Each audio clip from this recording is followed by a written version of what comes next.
Hey yo, thanks for tuning in to Celeb Source. It's the backup channel backing Celeb up and bringing you all the breaking news. Earlier this month, JimJones criticized Billboard for placing Pusha T at number 29 on their top 50 greatest rappers of all time list. During an interview on the Rap Caviar podcast, Jim said, quote, "What has he done to put him in the greatest rappers of all time, besides talk about coke that he probably didn't get himself? He's nice as ish and he can rap his A off, but what has he done? Nobody is dressed like him. Nobody wants to be like Pusha T. I don't remember nothing. Pusha T don't hold no weight out here. He's not pushing no ish out here." End quote. Well, now, JimJones is doubling down on them comments because during a recent interview on The Breakfast Club, JimJones went around asking various members of the radio station, including Charlamagne the God, if they could name 5 Pusha T rap songs. During the show, Jim asked, quote, "Could you name 5 Pusha T records? Could you name 5 Pusha T records? No. Could you rap 5 Pusha T records? Could you rap 5 Jay-Z verses if they came on? Could you rap 5 Drake verses if they came on?" End quote. While JimJones did acknowledge that Pusha T is a talented lyricist, he said that he hasn't made enough of a cultural impact to be considered one of the greatest of all time.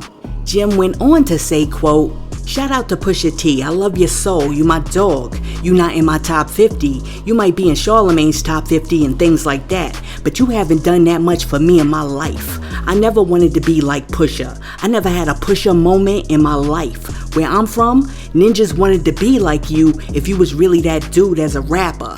End quote. Listen, I hate to say this, but Jim just might be right, because I swear, if somebody came up to me and offered me like $50 million right now to name 5 Pusha T records, I swear I would not be able to do it. I mean, would you be able to do it? Right now in the comment section, without looking on Google, list 5 Pusha T records.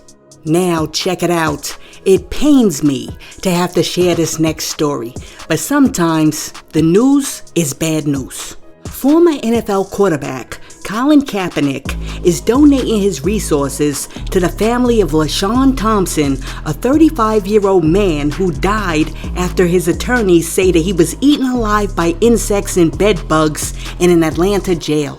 According to reports, Thompson was found dead in his jail cell in September of 2022, and according to the medical records, this dude had like bed bug bites all over his body. They said that it was so bad that when the first responders went in the cell to do CPR, they had to put on hazmat suits. And after they got into the cell, they refused to do the CPR because they were totally freaked out. Now, after seeing photos of the condition of Thompson's cell and learning that Thompson's initial autopsy came back as undetermined, Colin Kaepernick contacted Ben Crump, and he also offered to pay for a second independent autopsy to help Thompson's family find answers surrounding the circumstances of his death. Now, Thompson's death has shed light on the deplorable conditions in the Fulton County Jail because according to his attorney, the cell that he was in was not fit for a diseased animal. In response to Thompson's death, the Fulton County Sheriff's Office said that it has launched an investigation and it has also approved an extra $500,000 in funding to, quote, "address the infestation of bedbugs, lice, and other vermin in the Fulton County Jail," end quote. Oh my goodness, that is horrific. Oh, jeez. But listen, I am so glad that Colin Kaepernick has stepped in to help that poor family because God knows they need it. Listen, let me know what you think about this story in the comments. Now, on to the next story. Let me give you some court news real quick.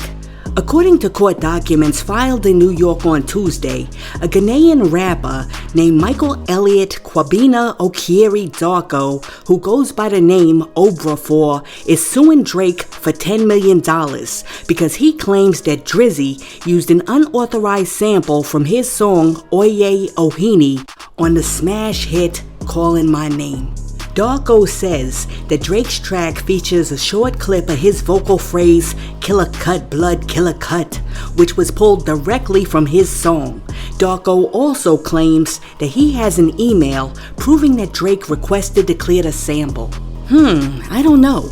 If Darko actually has an email where Drake was asking to clear the sample, but then Drake used the sample without his permission, this might be a pretty easy case.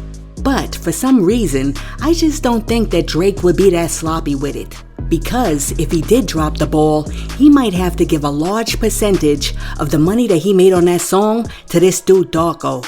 And while we're talking about lawsuits and people giving money to somebody, Cardi B apparently wants the money that Tasha K owes her sooner rather than later. So she's asked the court to seize $9,000 from Tasha, who owes her $4 million for spreading a lie about her having an STD. Listen, Cardi doesn't need that $9K, but what I think is that she's just trying to put the pressure on Tasha K because she doesn't like her. You know how it is. You know, if somebody owes you money, but you like them, you give them a little grace period. You let them slide a little bit. However, if you don't like them, you be at their door like the IRS. You be like, where's my money at? And you be watching them like a hawk, cause you want to see how much new clothes and sneakers they done bought during the time that they owe you money.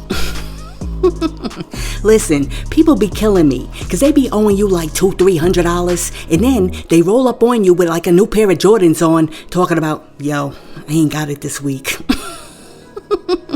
Listen, let me stop and get back to the story.